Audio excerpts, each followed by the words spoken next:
and we move to the third grouping, which takes us inside of the top 10. This is going to take us all the way inside of the top 5. So this is 5 through 10 is the next group of teams. I think that there's an elite group of 4. I'll get to those in a little bit, but right now it's going to be 5 through 10, and we're going to start that with number 10, and that's Missouri. Missouri's coming off that 11-win year, and I don't think that they'll slow down, although they do lose a lot of players. They lost a lot of draft picks in night 1 and night 2 in the NFL draft. They do have Brady Cook. He's entering his, third year as a starter. And listen, Luther Burden is maybe the best wide receiver in all of college football. So they've got an experienced quarterback and a great target on the outside. This is a team that should be pretty dangerous. They did lose their defensive coordinator, Blake Baker. He's now at LSU. The schedule is about as good as you could hope for in the SEC. Remember, the Big Ten and the SEC schedules are not going to be easy, but there are going to be some that are better or easier than others.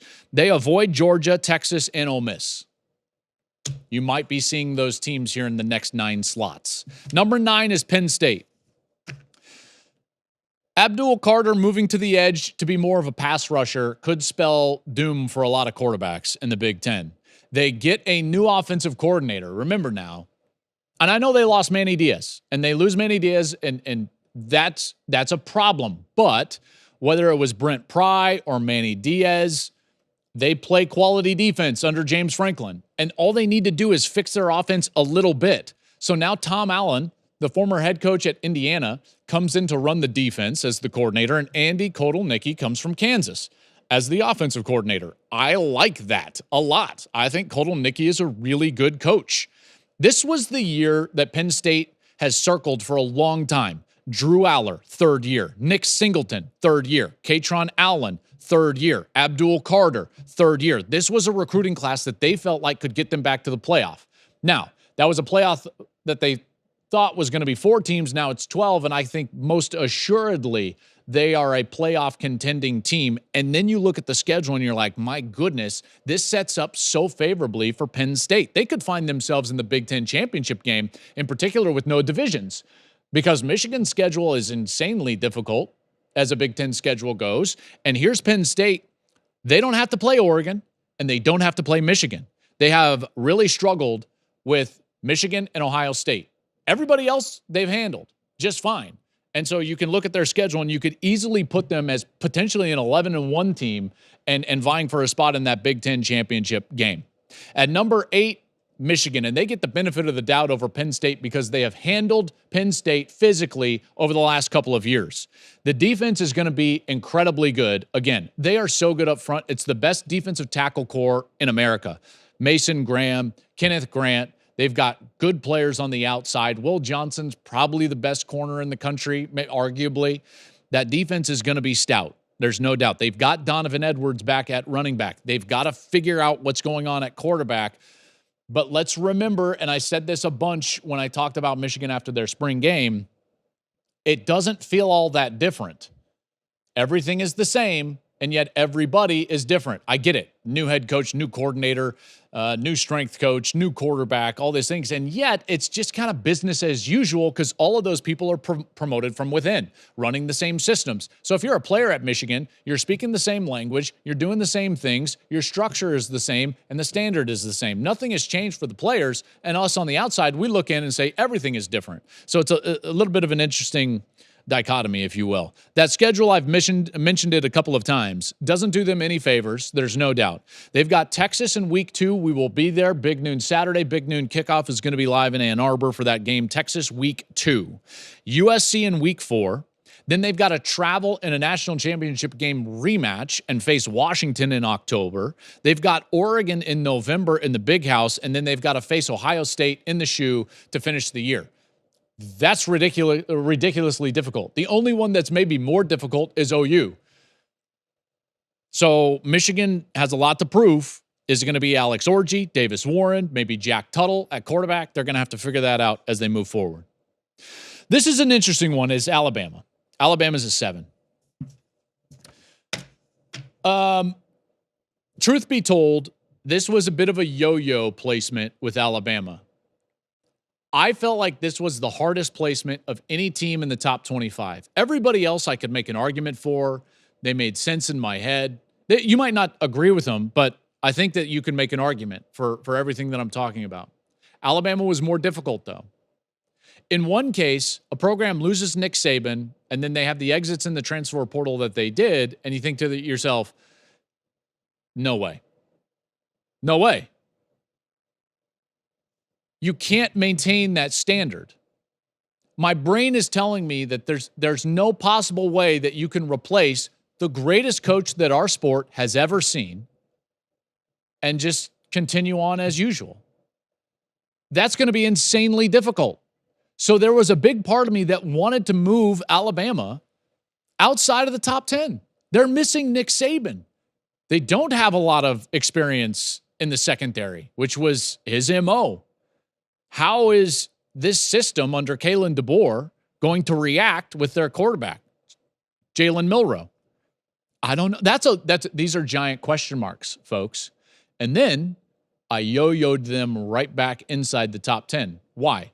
Because Kalen DeBoer is a home run. The guy has won everywhere that he's been. I would be saying this. Listen, if any other program would have hired Kalen DeBoer, I would have been like, oh, they're going to be better right away. Because Kalen DeBoer does that, whether it was Fresno or Washington. Washington was ridiculously good each of the last 2 years. They just played for the national championship game. His winning percentage is off the charts, dating back to his small school days. If he's the head coach of your team, you win football games. If there was any other program that he took over, literally any other one, I would say, oh, home run, they're going to be better.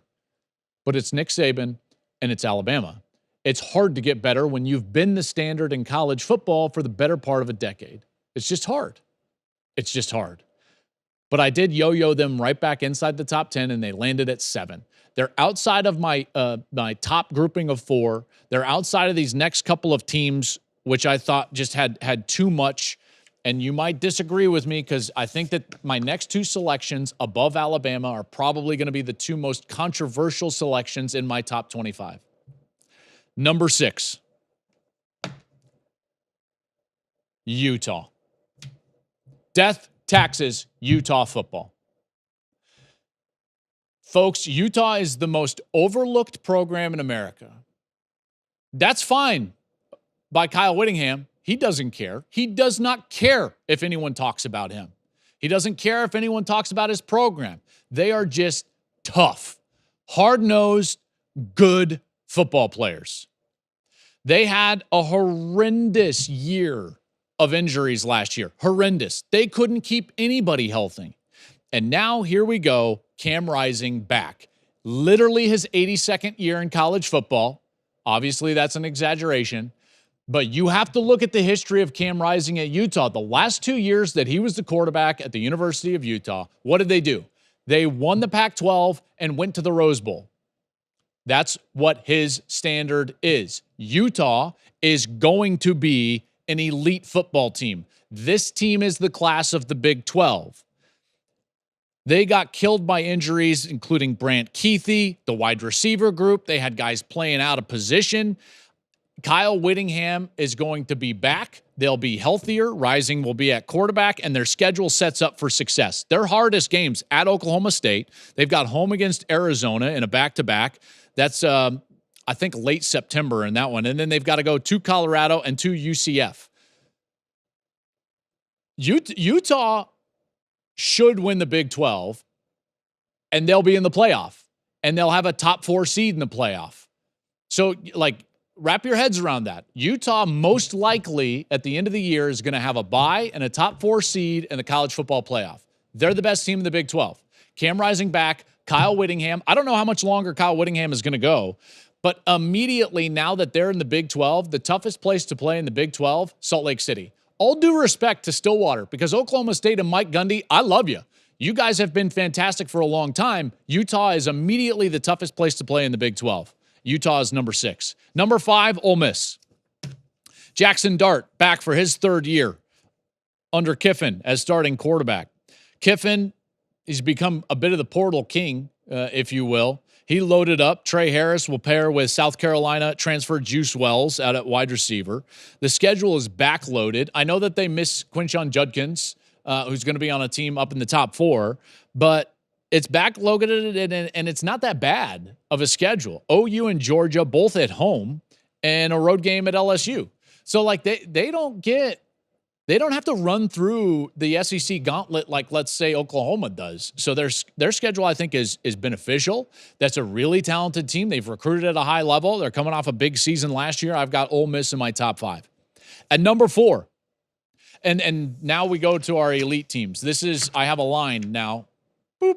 Here we go. Top grouping of teams. I got 4 teams left to rank. You know who they are. And now it's just a matter of where they land. These teams, I feel like, are separate from everybody else in the country. These are the best 4 teams in the country.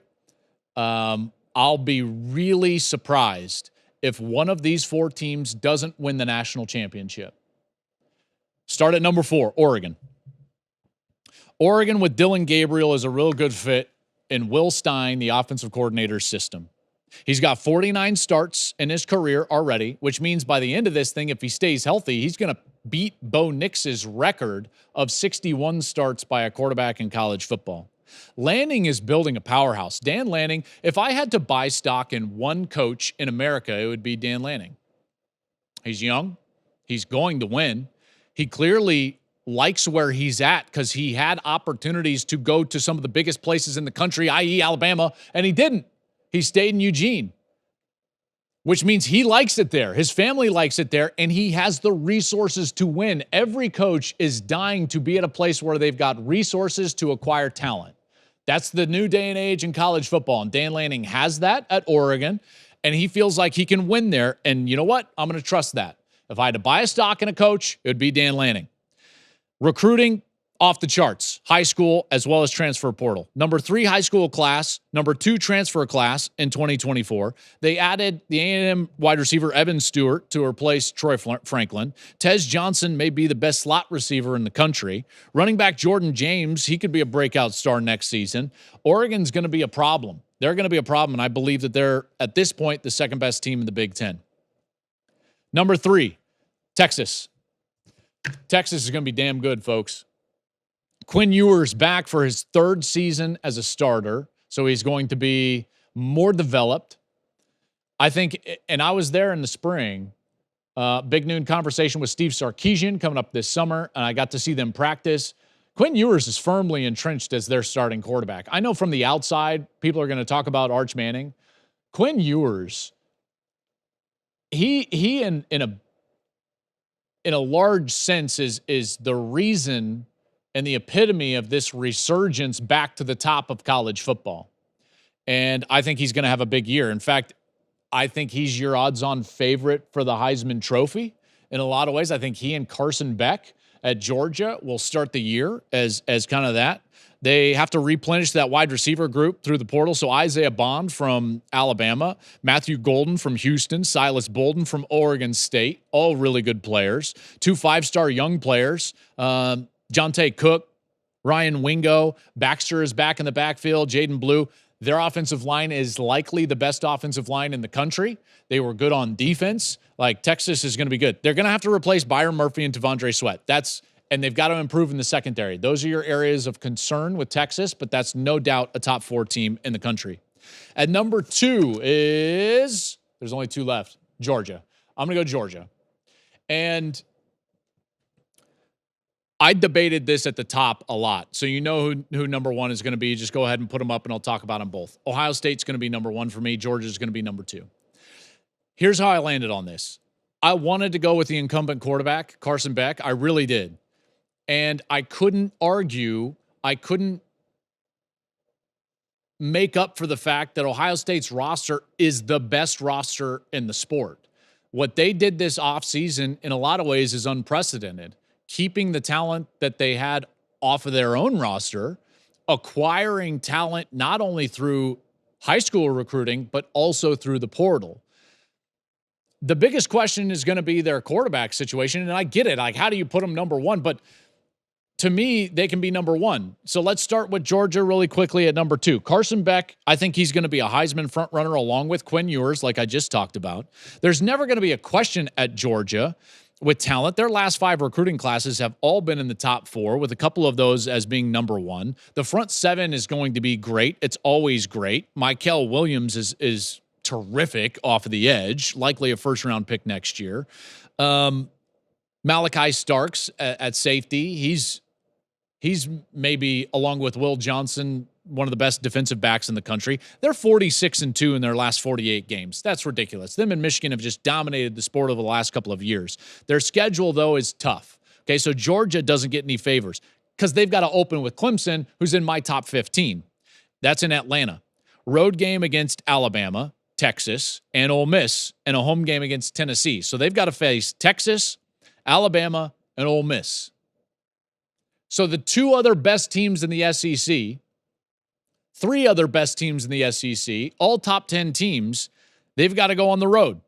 Bama, Texas, Ole Miss. That ain't easy. So Georgia's up against it. They've had a lot of kids transfer out. So I'm looking at that schedule. I get it, their quarterback is back. I get it, the way that they've recruited. And you know what? Kirby Smart has a couple of rings on the mantle, and they no doubt will be there in the end. There's not a doubt in my mind.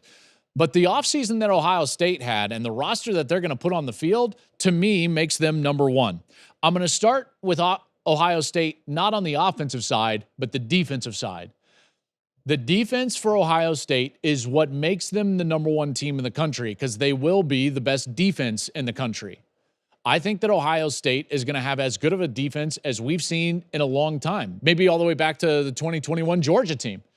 This has draft picks littered all over it in the next 2 drafts. They all come back. They worked really hard to maintain this roster, and this defense is going to be an elite defense. It might not be a team that scores the amount of points that we're used to seeing a Buckeyes team score, but the defense is going to be incredible. And when you've got a defense like that, it's going to allow some growing pains for a quarterback, whether it's Will Howard or somebody else in that offense. It's going to allow growing pains on the offensive line, which they kind of have to rebuild. It allows Chip Kelly to get their feet settled as an offense, settle on a run game, and now all of a sudden you're going to look up in the middle of the year, you're going to be like, dang, this is going to be tough to beat this team because they don't give up any points.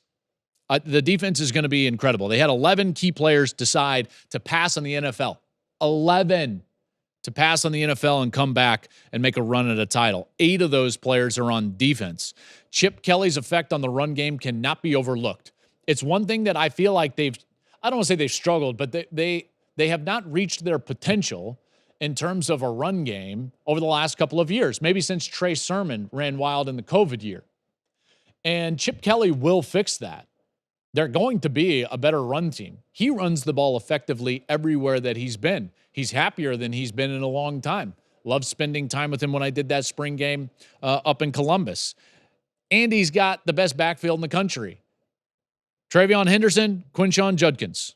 I know there's question marks on the offensive line. Chip Kelly has run the ball with question marks on the offensive line before, and he's done it with less talent than Travion Henderson and Quinshon Judkins. These 2 guys are elite. It means the quarterback does not have to be elite. So whether it's Will Howard or Devin Brown or one of the young guys, the quarterback's not going to have to go out there and be the centerpiece of this team or this offense. And that's an important part of trying to break in a quarterback, in particular in Columbus, where expectations can weigh heavy, in particular on the head coach and on the quarterback. Thank you for watching the Joel Klatt Show YouTube channel. And if you liked this clip, make sure to like it and subscribe to the channel, and you can stay up to date on all of my college football coverage.